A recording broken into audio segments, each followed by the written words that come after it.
Welcome to my budget deck channel, where I usually try to make decks as cheap and playable as possible. So if this is something you'd be interested in, then why not subscribe? Today with the light list. Obviously I am team light, and light is the best team anyway, so this video is going to be solely focusing on the light decks and what kind of like semi-cheap, cheapish decks you can be playing for the format. If you want to be trying it out, then that is well, what we're here for. So let's look at this list. This is obviously Exosister, pure Exosister, because they are light spellcasters. And what favorite light spellcaster do I have to mention for this video?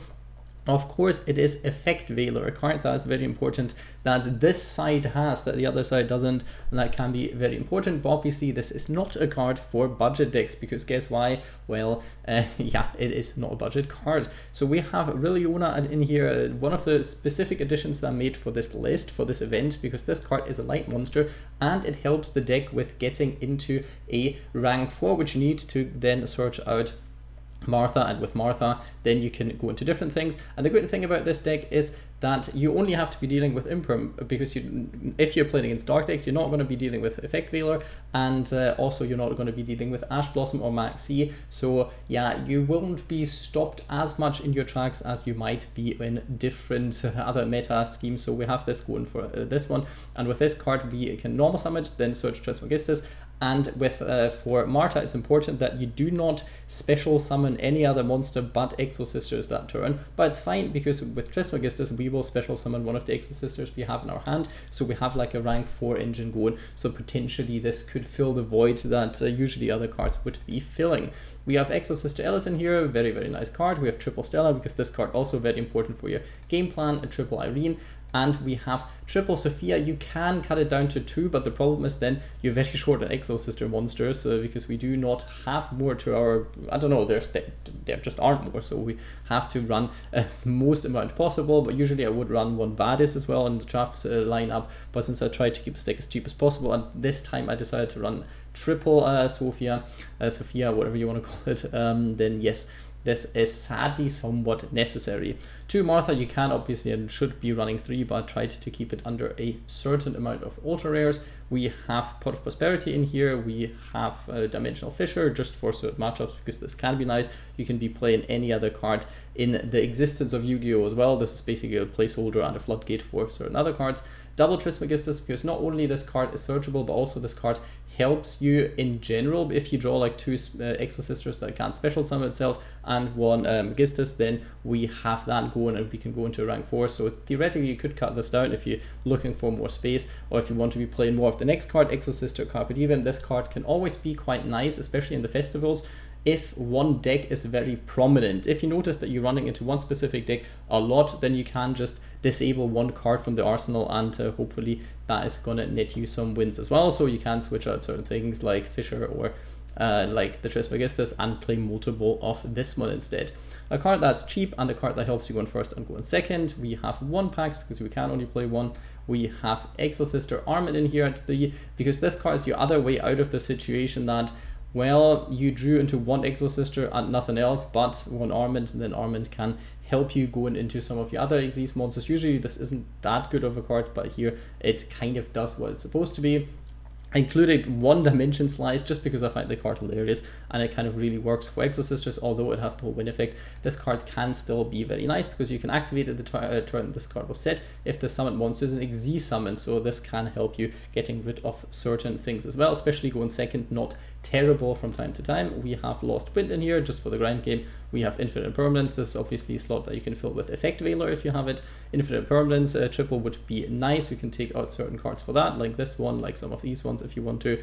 Then we run Exosister Returnia, a card that is very, very important, because this one is a searchable disruption for your opponent's turn. Then Solemn Judgment in here to protect you from certain back row removal can be important. And this card and Impermanence do not count towards the ultra rare count, because some people might have gotten them from the Master Pack bundles, which I would tell you to do so. Solemn Judgment's much less so than Infinite Impermanence, but some people will still have this card. You can just replace it with like Magic Jammer if you want to, and still be fine, because you will have lots of stuff in your hand that you don't really necessarily need, and this can help you against certain power spells. For the extra deck, just some shenanigans. Most of it doesn't really matter. What matters is this one, which you kind of want to be running 2 of, but you know, budget. Then we have 3 of this. We have 1 Gibbering, just because this card can be helpful in combination with Armand. Then we have triple Sophia, just because we can go into it, and Magnifica, also a card that you usually want to be having a 2 of. We have 1 Steel Star Regulator just to round it off. Well, is this deck going to be good? Depends. It can be very, very painful for certain opponents' decks. As most budget decks, it doesn't really deal with back row, so it can be problematic, especially if your opponent plays things like Labyrinth.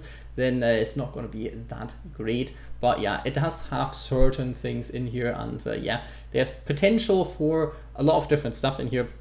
And you can fill out lots of different cards. So if you have a few more, if you have a few different cards, a few meta calls as well, depending on how the event goes, then you have lots of space to swap them in. So it's not very tight main deck or extra deck space. So if you have stuff that you want to be playing, you can. But the deck is a bit volatile to the fact that you cannot always get your combo out because you lack certain cards, certain consistency cards in here that you otherwise would have. So can be potentially problematic, but still nonetheless should be fairly playable in this festival. Let's see what I have in store next. And the next one is a very control-y deck. Who would have thought that with light decks I might be out of my depth a little bit. There are quite a few light decks, but a lot of them aren't really good, playable, or anything in between. So I came up with a bit of a different one. I tried to, well, make Eldlich a thing, and this can be used as multiple different variants. Usually you have stuff like Skill Drain in here and other floodgates, but this is a version that tries to be as cheap as possible, so there is none. I have played this kind of version before on like my phone at one point, but I don't have all the cards here. I hope it's still fine. Like, I've done test hands and whatnot, so it really works out. It's not the best, obviously, because Eldlich mainly gets carried by like floodgates, but still very playable, and gives you like a good Eldlich core for you to be able to play any kind of Eldlich version that you want in the end. Let's start out with triple Kaiju. You can basically run any kind of light Kaiju. You can also run the level 10, but since we don't have access to any of the rank 10s anyway, it didn't really matter that much. Triple or double Golden Lord depends on what you want to be going for, because you do have these cards that can summon it, but yeah, I felt like triple makes a bit more sense since this is the only ultra rare, but you can try a 2 as well in the, at the start if you really want to. A lot of people are only playing 2 anyway, so it doesn't really matter, but I feel like it's quite nice to have this card as a removal as well as often as possible. We have Raigeki in here because it's free, and it's somewhat nice, especially with a grindy deck. Then you can clear your opponent's board and hopefully keep spamming out to the Eldlich guy. Then we have one Power of Extravagance, we have the Elixir of Black Awakening, we have Power of Prosperity because this deck also doesn't really draw cards, so that's absolutely fine. We have one Cursed Outland. Obviously you can play up to 3 if you really want to. I think 2 is kind of the sweet spot, but we're trying to keep it cheap here. Forbidden Chalice at 3, we have one Elixir of White Destiny. This card doesn't really make that much sense in this kind of variant, but you kind of need it for the set 1 Golden Land spell trap and whatnot, so I included it as 1. So we have the Resource Gain, we have Torrential Tribute at 3, we have Compulse at 3, we have 2 Dynamiscus. The discard isn't too bad in this deck, but also it's not that great, so yeah, 2 I felt like we're fine. We have Lost Wind in here, we have Impermanence, we have Eldlich here, the Sanguine one because this one is the good one. We have Double Dogmatika Punishment. You could, if you want to be running like Intissus, if you have Intissus, but another ultra rare I didn't want to include, especially since we are running Extravagance, makes it a bit harder for this one. One Judgment because you basically get it for free in the Master Pack bundles. We have 1 Golden Land Forever just to negate some stuff, 2 Guardian, we have 2 Hakero, and technically you could be playing 3 if you feel like the meta really needs it, and sadly only 2 Conquistador. Kind of would want to be playing 3, but it is what it is, we cannot. Then for the extra deck, just some high attack point monsters, some link stuff that theoretically you can go into, but none of the stuff is really good, none of the budget things anyway, especially for light, so this is what you have to make do with. To the deck, it's fairly playable, it's okay, it can annoy lots of opponents. Some people might not want to be sitting through it as well, so theoretically, who knows, maybe they quit and you gain some points for that one as well, because Eldlich can be quite annoying grind-wise. Obviously, it's lacking lots of its power that usually come from the Floodgates, not so much from the Eldlich, but the Golden Lord is still a decent card. You can still do quite a lot with it, and you have turn enders like Torrential Tribute and then Raigeki to clean up certain things. So in theory, it is possible that you're going to be doing all right with it, although I think the other deck might be better that I previously did, so you'll have to see, you'll have to try it out, but this is definitely at least an option that you can be running. Let's move it along then. And the next one is another control deck, a bit of a weird creation by myself. It's not that good, but it mixes two archetypes that are quite controlsy, that are quite hilarious sometimes, from time to time. You can do some crazy things with it, and I wanted to put Amazement in here just for the fact that it just came out, I like the deck, and it has some interesting features that it does, but sadly it's missing a bit of powerhouses, it's missing a bit of finishing power, and Dogmatika doesn't really solve that, especially not since we do not have the fusion monster to send to the graveyard. But we do have some other shenanigans. We run a double Ecclesia. Usually you want to be running 3, of course, but try to keep it low with the super rares, and 2 is fine because we have 2 other searchers. We have the Amazement Attendant because this card searches you all the important stuff. We have the Assistant because that one also can come in handy, and also can special summon itself, so that can be quite neat if you want to go into some extra deck stuff at least. We have Fleur-de-Lis because this one is decent, one of the good Dogmatika main deck monsters that isn't a ritual monster. One Raigeki just because this is a very grindy deck. The Dear Servant too, because, well, helps in a lot of different cases. We have Path of Prosperity in here. We have Amazing a Time Ticket at 2, just because we kind of need more Amazement monsters, which is kind of a bit the problem of these decks, because usually you kind of need to be doing something with it, or you have to control one.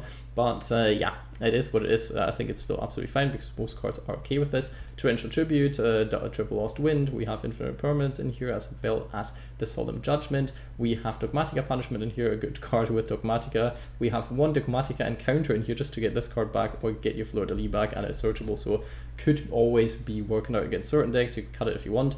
Double Family Faces, sadly can't search it. We can be running the other, the new Arlecchino, but it doesn't really do that much because you can't summon the other one out, and that's really where this card comes in handy. Yes, it is a Family Faces searcher if you have an Amazement monster on board, but usually you don't really. We have the Attraction Cycle, and for searchers we have this card because it could come in handy against certain decks with the level modulation. We have the Attraction Horror House because that card's a decent one. We have to kind of fill up with them a lot because, yeah, these effects are somewhat decent. Sadly, some of them you can't really use that often because obviously we're lacking the Amazement monsters on our side of the field because we don't run that many, but it is what it is. And then we have the Attraction, the Thrill Train, because this one can banish stuff, so it's absolutely fine, and you don't have to control 1 Amazement monster anyway, so it's absolutely okay. For the extra deck Wanting Test, because this card actually matters, you could theoretically run one of the new Dogmatika cards, I want to call it, the 1 extra deck monster that then could special summon a Despia monster or a Dogmatika monster from your deck, so that's theoretically a possibility that you could be running. This is just in here for high attack stats for punishment, same as this, same as this. These we can theoretically actually make if for once we're not locked by Dogmatika, and these ones are kind of the same, but usually you don't really go into them anyway. Would I say this deck is good?